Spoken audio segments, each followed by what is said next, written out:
Oke, assalamualaikum warahmatullahi wabarakatuh. Kembali lagi di channel ini, Aji Motobike. Dan sekarang kita mau test ride ini. Yuk teman-teman, nggak pakai lama, mumpung cuaca lagi bagus. Kita coba Skywave-nya Brother Rico, yang katanya sih sudah ditawar beberapa orang.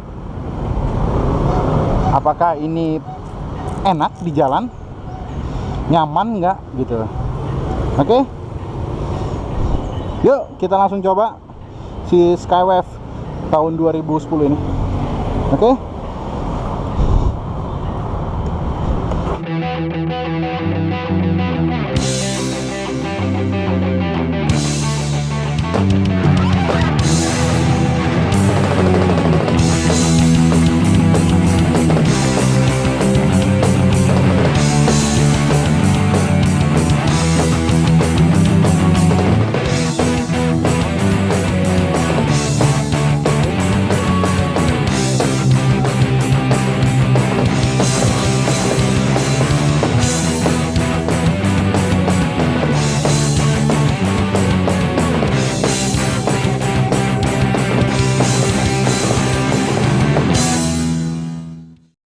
Oke, bismillahirrahmanirrahim. Bismillahirrahmanirrahim.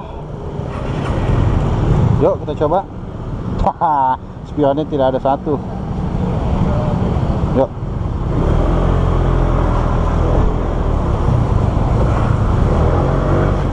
Masih ini banget coy. Masih mantep ini. Oke, untuk first impression pertama gua naikin motor ini tuh nyaman. Untuk posisi ridingnya, posisi duduknya itu pas banget gitu untuk postur badan Indonesia. Dengan gua yang tingginya 177 cm, ini tuh enak, tidak terlalu dekat antara tangan dan dada gitu ya. Terus jarak ininya juga tidak terlalu jauh, tidak terlalu dekat, pas gitu. Makanya kayaknya enak aja gitu di tangan. Nah, untuk kakinya dia memang harus diwajibkan lurus begini, lantaran si tulangan leheran tengah ini nih, tengah decknya ini.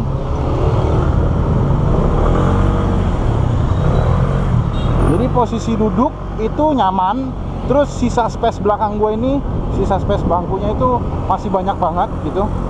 Jadi kalau menurut gue, untuk lu bawa istri lu dan anak lu ini masih leluasa banget, cukup gitu. Nah, speedometernya hidup, masih enak lah ini pokoknya.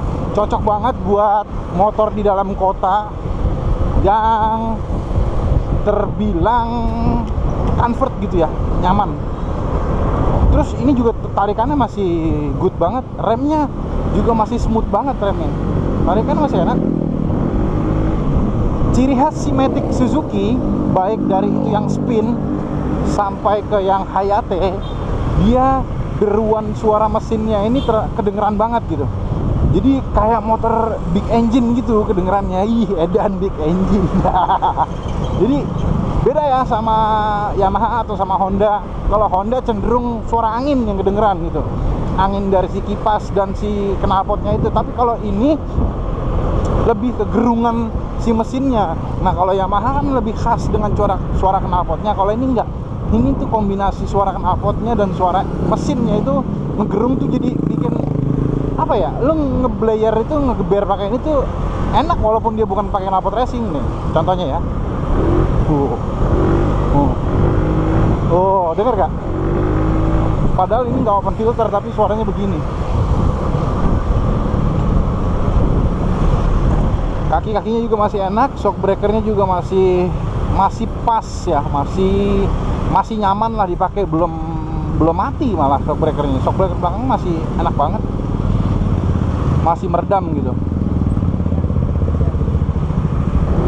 Jadi buat nyelip pede, soalnya ini motor nggak lebar tapi motor ini manjang gitu. Untuk celah-celah sempit, sama kayak spin juga imut loh di kelasnya. Cuma kalau ini ganteng di kelasnya kalau menurut gua. Sama banget sama Yamaha Nuvo gitu konsepnya. Yamaha Nuvo kalau nggak salah juga pakai double shock breaker belakang gitu, dan tipenya tipe-tipe manjang juga gitu. Tapi kalau nggak salah juga ya, si Yamaha Nuvo itu lebih lebar dari ini gitu. Ini tuh kayaknya memang dibuat kecil, bahkan gimana ya, kaki lu aja gitu kalau agak lebar segini dikit risih gitu tuh. Jadi memang lu harus begini gitu, karena ini si bodinya ini tidak lebih lebar dari kaki lu gitu.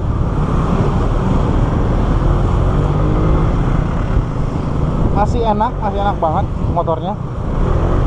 Untuk di jalan raya masih cocok banget lah. Ya dibilang tua sih, ini belum tua-tua banget ya. Umurnya baru 11 tahun gitu.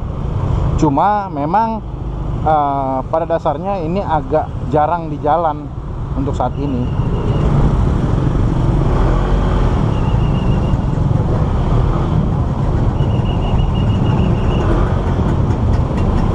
Kalau untuk di motor ini yang bikin gue seneng itu ada tiga spot. Pertama, spot saat lo menduduki ini, lo ngeliat cockpitnya ini tuh berasa ini motor sport gitu.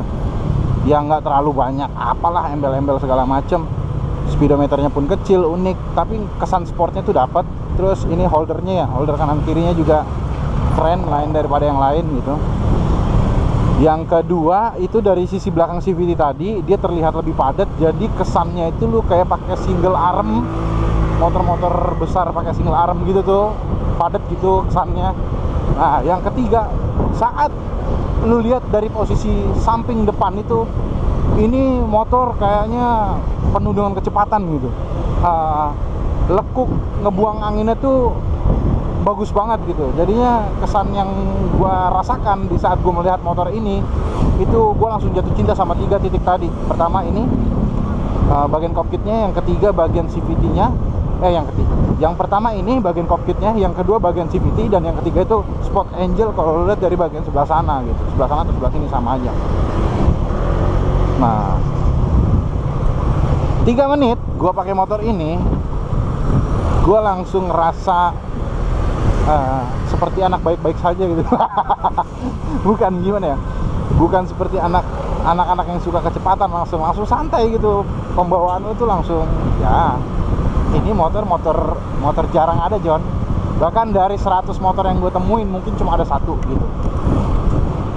Tidak menutup kemungkinan motor ini masih banyak juga di jalan. Setiap hari gue masih ngeliat ada orang pakai motor ini. Cuma yang tadi gue bilang, mungkin dari 100 motor cuma ada 1. Tidak seperti Mio gitu ya. Mio masih banyak di jalan gitu. Beat juga masih banyak, tapi kalau ini jarang ada gitu. Oke.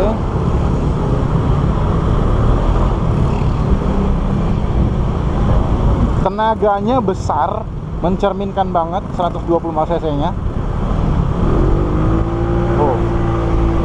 Oke. Mencerminkan banget. Ini kata yang punya nggak pernah diapa-apain di sini, John. Cuma servis, ganti oli, bersihin karbu, udah gitu aja dari dulu katanya. Dan gua nggak tahu infonya dia dapat motor ini dari tahun berapa. Cuma memang ini sedikit ada restorasian di bagian velg kata dia. Terus body sedikit ada yang dia repaint. Kalau untuk mesin katanya aman. Bagian CVT juga katanya aman, nggak dia apa-apain. Karena yang gue tahu juga spare part Suzuki ini memang paling tahan lama gitu. Walaupun kata-katanya, cerita-ceritanya, spare part dari Suzuki itu mahal ya, kata teman-teman semua ya, yang gue pernah dengar dari teman-teman kawan gue juga. Katanya part Suzuki itu mahal, itu yang ngebikin dia jadi jatuh gitu. Padahal walaupun mahal, dia ini original dan daya tahannya ini luar biasa, John. Jadi ya nggak apa-apa lah lu beli agak sedikit mahal kalau memang mahal, tapi lu ini bisa mendapatkan daya tahan atau awet umurnya itu jauh lebih lama. Nah, kita tes motornya di sini. Oh, ada kuda.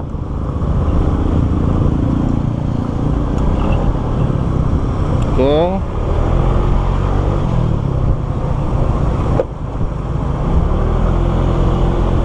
Ini yang kurang itu cuma bannya aja sih. Kalau menurut gua ini bannya udah Udah kelamaan nempel di motor ini, harusnya sih diganti. Simpel katanya nih, ban udah nggak ngebulet, tapi udah ngotak. Jadinya kalau buat agak belok itu sedikit ngebuang gitu. Ini overall enak motor. Boncengan banyak orang pun kayaknya asik gitu, karena shock breaker belakangnya itu 2, jadi daya redamnya itu jadi lebih kuat. Terus joknya tuh lebar, panjang. Lebarnya itu bukan lebar yang banget ya, lebar pas sebokong gitu. Klaksonnya kita coba.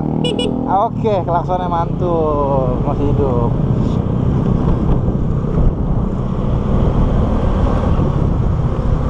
Ya, gua merasakan kenikmatan naik motor ini. Ini motor asik. Sedikit saran buat teman-teman, kalau teman-teman baru ingin mau main motor gitu ya, mau beli motor, first time beli motor, gue sih lebih menyarankan nggak usah beli motor baru, John. Lebih baik lo beli motor second yang kayak gini, yang harganya tidak terlalu mahal, kondisinya masih layak untuk dipakai. Ya, walaupun ada sedikit perbaikan, wajarin lah karena motor second. By the way, motor ini dibanderol dengan harga kisaran ya, sekarang itu masuk di angka 7 juta sampai 8 juta kalau untuk yang good condition. Tapi kalau untuk yang standar-standar aja mungkin 5 juta atau under 5 juta pun dapat gitu. Kalau gue pribadi ngelihat warna biru begini dengan kombinasi warna silver dan warna hitam, gue suka. Cuma kalau untuk Skylife gue lebih suka yang warna mocha. Kalau gue ya, ada tuh warna mocha, karena menurut gue motor dengan warna mocha itu jarang banget, John. Jangankan motor, mobil yang warna mocha pun jarang. Jadi gimana ya, keren aja gitu warna mocha. Tapi sayangnya gue belum kesampaian untuk miliki motor ini, karena ini motor standar. Jadi nggak akan bisa gue bawa ngebut-ngebut, betet-betet segala macam, nggak bisa. Cuma kalau buat konstan ngebut, perlahan-lahan tapi kenceng gitu, ini motor dapet, bisa. Buat kerja sih asik nih, buat kerja, buat lu bawa anak lu untuk motor-motor komplek, atau sekedar membalikan histori lu, itu kena banget sih ini motor, enak sih. Tuh, masih Yahut loh. Dia juga bilang rollernya belum pernah diganti. Ah, gila, mantap sekali. Kalau untuk posisi riding seperti ini, jalan jauh pun nggak akan berasa capek ya.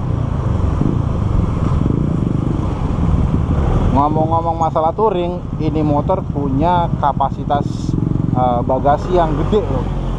Mungkin lebih dari 7 liter mungkin ya kapasitas bagasinya. Itu bisa naruh helm, bisa naruh, kalau udah naruh helm, helm aja mungkin ya. Tapi kalau tidak ada helmnya, mungkin lo bisa naruh sepatu, bisa naruh baju, bisa naruh jaket, bisa naruh air minum juga, bisa taruh makanan-makanan juga, gede kok. Mungkin ini adalah cikal bakal si bagasi besar gitu. Terus keren lagi, kalau tangki bensinnya ini dilapisin sama plastik yang memang jadi terlihat lebih clean gitu, terlihat lebih minimalis gitu. Saat lo buka jok itu, tampilan bawah jok, tampilan bawah joknya itu terlihat lebih minimalis, simple gitu.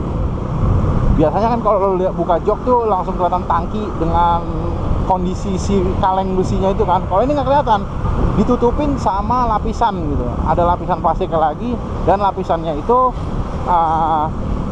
ada tempat rahasia untuk naruh kunci-kunci. Mau lihat nggak, John? Yuk kita melipir sebentar. Kita melipir sebentar, kita lihat.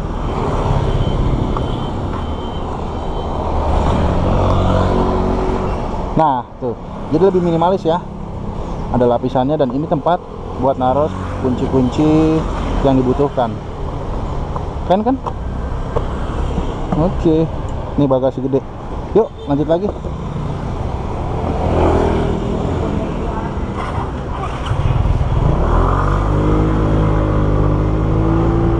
Oke, jadi kayak gitu kan? Oke, keren nggak? Rapi nggak motornya? Minimalis banget bagian bawah joknya ya kak. Kayak full paket gitu lo kalau punya motor ini. Pertama ganteng, yang kedua bukan Matic yang kecil gitu, bukan kelasan-kelasan Matic yang kecil, karena remnya ukuran 16 inci. Terus double suspensi, ada penambahan arm juga. Terus cc-nya juga bukan 110 tapi cc-nya 125. Mata reflektor lampunya ada 2 gitu. Terus lampu remnya itu udah LED. Apalagi dong, keren nggak? Joknya besar, panjang. Terus apalagi ya? Pokoknya full paket lah menurut gua. Untuk Matic ini full paket. Jangan dibandingkan dengan Matic tahun 2021 ya, tapi bandingkan dengan Matic yang tahunnya seimbang dengan dia, 2010, 2011 gitu. Buat kalian yang badan-badannya gede kayak gua, jadi masih pantas lah pakai Matic ini. Nah teman-teman, untuk kekurangan Skywave ini kekurangannya ada di karburatornya, yang memang terkadang sering error ya, atau sedikit kendala di dalam karburatornya. Jadi kalau teman-teman beli Skywave, tolong perhatiin juga bagian yang tadi gue bilang, karburator. Terkadang Skywave itu kalau digas, kembalinya untuk ke RPM normal lagi itu susah gitu, jadi ngegerung tinggi suara mesinnya, gitu kan. Nah itulah kekurangan si Skywave ini, rata-rata seperti itu. Penyakitnya sih hanya di situ aja yang sejauh ini gua alami kalau gua cobain Skywave teman-teman gua gitu, kebanyakan seperti itu. Tapi kalau ini enggak. Jadi kerusakan motor itu memang sih terjadi akibat kurang apiknya penanganan si user motor gitu ya. Jadi sekedar pakai aja, makanya jadi sering rusak lah tuh motor. Kenapa sih motor gua rusak terus? Ya karena lu kurang rawat gitu. Masih enak buat selip-selip. Masih oke lah, masih jos lah ini.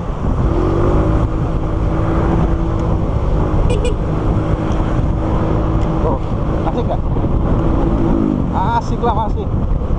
Remnya juga smooth banget, enak. Oke teman-teman, jadi segini aja video test ride gua menggunakan Skywave tahun 2010 ini. Semoga bisa memberikan hiburan buat teman-teman, ya kan? Bisa memberikan sedikit edukasi juga. Oke, kurang lebihnya gue mohon maaf. Wabillahi taufiq wal hidayah. Wassalamualaikum warahmatullahi wabarakatuh. Aji Motobike.